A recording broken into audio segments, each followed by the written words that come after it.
বন্ধুজন, যে ভিডিওটি আমি দেখছি এটি সন্দ্বীপের বিভিন্ন গ্রামে এই ধরনের বাড়ি দেখা যায়।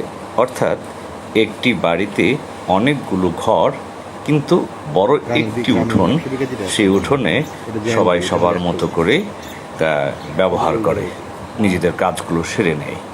এবং এক বাড়িতে একসঙ্গে অনেকগুলো ঘর, এই ঘরের পরিবারগুলোর সঙ্গে যে পারস্পরিক হৃদ্যতা, বন্ধুবৎসল পরিবেশ, এবং এটি সন্দ্বীপের অনেক পুরাতন একটি ঐতিহ্য।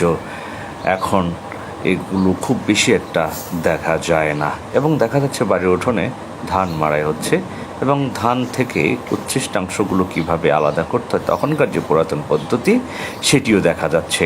এবং এটি অনেকটা স্মৃতিকাতর ব্যাপার। যারা আমরা এগুলো দেখে বড় হয়েছে সন্দ্বীপের, আজকে হঠাৎ করে এই ভিডিওটি আবার আপলোড করলাম, নিশ্চয় ভালো লাগবে।